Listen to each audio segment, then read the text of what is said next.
If every glute workout feels like it's working everything but your glutes and you're not seeing the gains you want, I get it. That was me really long time. For me, it finally changed when I learned how to go through this 10-minute banded sequence, build the mind-muscle connection necessary to activate those glutes. This isn't just a warm-up, it's a way to rewire how your body moves. If you're ready to crush your next leg day or just want to know what it feels like to have those glutes finally activated, you're gonna love this. Let's get started. Resistance band, I'm going to get it around my thighs and we're gonna start with the seated upright abduction. So, a few things to keep in mind here. First, your tailbone is planted to that mat. I'm gonna take my hands behind me to prop myself up and push that chest out. Now we're going to push out into the resistance band, take those legs apart, slow and controlled. One thing I'm looking down and really watching really closely is my feet. I'm not letting my feet come up off the ground, and I'm especially looking for when that ball of that big toe starts to come off the ground. This is a tiny range of motion right here. This is not supposed to be large, and when you start going like this, and you're going onto that nice edge of your foot, you're losing the ability to control the range of motion through the resistance band. So you should feel this right in those outer glutes, and if you don't, watch what your feet are doing and make sure you're sitting upright like this. All right, next we're gonna take it out to that max range of motion, whatever it is for you, where you can press out into that band and keep your feet on the ground, and we're gonna pulse. So pulsing, pulsing, pulsing. I'm not letting the resistance band go slack, and I'm not letting my form get bad here, for lack of a better term, either. So I'm not letting the feet come off the ground. I'm not getting into a passive position like that. I'm just slowly and controllingly moving through this range of motion. Another thing for you to check here is to keep those hips in a straight line. It's very easy for one hip to want to come off to the side, but what I really want you to focus on is keeping those hips in a straight line. That will make sure both glutes work equally and the stronger one doesn't try to overcompensate for the weaker one. All right. Next we're gonna do this abduction, except now we're gonna do it lying on the mat. So again, we're gonna make sure our feet don't come off the ground and we're gonna press out into that band and come back. Our hips are in a straight line, our nose and our belly button are in a straight line. And we're gonna push out into that band. The second our feet start to move, we're gonna stop and come back in. We're gonna push out and come back in. Out and in. So for glute activation, one thing I really like to think is there's almost a switch in my butt. It sounds weird, but it works. So when I'm thinking I'm flipping that switch before I start the range of motion to help build that mind muscle connection, I'm not doing this mindlessly. So I'm flipping that switch and then I'm moving slow and controlled. I think a lot of the time in fitness, we might reward people for moving fast, for burning as many calories, but when we're trying to build this mind-muscle connection, we want to go slow and controlled on the way up and back. Now we're going to do pulses from the same position. So we're going to get to that max range of motion, and we're going to go through a really tiny, tiny way to just keep pushing that band out, and we're not going to let ourselves lose any tension on this band for the next 45 seconds. So I'm at my max and I'm just gonna pulse ever so slightly out. If I feel like I'm losing that connection, I'm gonna stop, I'm gonna take a second, I'm gonna press my feet into the mat, I'm gonna flip that switch and keep pulsing out. Out, out, out. If you notice you feel this in one glute more than the other, I want you to watch what that foot's doing. Is the ball of your big foot pressed into that mat, and is your heel pressed into that mat? If it's coming up a little bit faster than your other foot, take back your range of motion and then do the pulses and you should feel it. Again, you should feel this in both your glute medius and your glute maximus, which is your big center glute muscle. All right, next we're gonna do a bridge plus that abduction. So we're gonna go up into a bridge, we're gonna pulse out and come back down.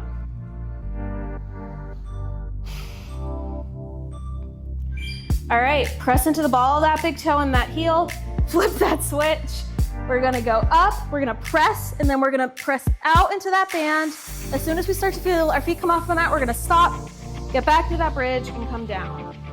We're gonna go slow on the way up, slow on that abduction. Going fast isn't gonna get you any bonus points here, so we're gonna come back down. Go up, abduct, in, and down. Now while we're in the bridge, we still want to push out into that band. That abduction can really help take it to the next level. We're gonna press up and down.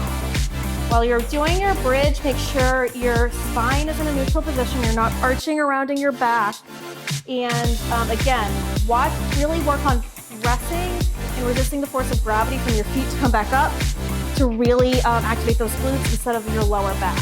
So now we're going to pulse from that abducted position. So we're gonna bridge up, we're gonna press out into that band, and we're gonna pulse. Tiny range of motion. We're gonna keep these hips in a straight line, and we're not gonna let that tension go on our band. Here, we're just teaching ourselves how to be at that max range of motion and how to keep those glutes fired up for an extended period of time. So my back is straight, my tailbone is scooped under, my hips are in a straight line. And the second I feel either one of my feet starting to move around, that's when I know I'm at that max range of motion, and I'm not gonna push it to the point where my feet come off the ground and this starts to go into my back rather than my glutes. Whew. All right, I can really feel the glutes on fire now. Next, we're going to do a clamshell on our right side. So, I'm going to lay on my side. I'm going to keep my band around my thighs. My hips, knees, and ankles are all going to be in a straight line. I'm going to come up, out into a clamshell, hold, and come back down. Now here we don't have the force of gravity on the ground to give us a hint for when our glutes stop working, but there's a few things I want you to keep in mind. First, keep these hips in a straight line. You don't want to be doing this from this position where you're like leaning too far forward or too far backward. You want to watch those knees, those ankles, and those heels, and also see how well you can keep those in a straight line as well. And here, slow and controlled is the name of this game. Also, keeping your hand in front of you can help be a counterbalance as well. Now, we're gonna pulse at the top of that range of motion from this position. If you notice your heel, your hip starts to slide around, that can be a sign you're compensating and your glutes aren't working, but something else is. All right, max range of motion, we're gonna pulse. Tiny, tiny, tiny range of motion. The point of what we're doing right here is not to let the tension go on that band and keep that maximal time under tension so we can feel these glutes fire up rather than our lower back or our hips. I will say in this position, our abs are working a bit to keep us stable. So if you feel your core work, that's not bad. Your glutes should feel like they're on fire right now because we've kept so much tension in them for the past 10 or so, I hope at this point. If my counting's right, that is. All right, final seconds. We're gonna do this on our left side. So, we're going to lie on our side. We are going to keep our hips, our ankles, our knees all in a straight line, and we're gonna open up ever so slightly. So when we're opening up, we're not opening up like this. We're just allowing the tiniest range of motion to come between our knees and our heels. Our hips are not really opening here. It's not like we're opening a book like this with our heels. We're kind of just, our hips, we're kind of going up and down through a really slow and controlled range of motion. For all of the ranges of motion in this workout, it's not big. It's about getting that form right. So here, if you can't quite feel it, watch what your hips are doing, and then imagine there's a light switch. My glutes are firing up and then go really slow and controlled. Nothing out of going quickly for this motion. All right, we're on our final exercise right here, and it's gonna be those pulses at the top. All right, we're at the top, and we're gonna pulse. We're gonna go through a really tiny range of motion. We're not gonna force anything. We're gonna watch what our hips are doing, and we're gonna make sure our hips aren't opening out to one side. This is not supposed to be big. It's supposed to keep that tension in that band.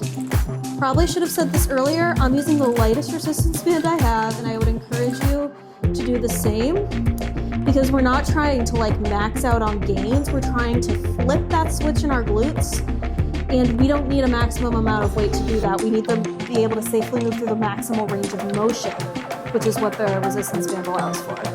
3, 2, 1. That was a 10-minute routine to activate and fire up those glutes. My glutes feel like they're on fire right now, and I could go crush any lower body workout. If you like this video and you want to see more like it, please remember to like, comment, and subscribe. That's one of the most important things you can do with an algorithm to help a small channel like this one grow. Thank you so much for your time. Thank you so much for showing up for yourself, and I'll see you next time.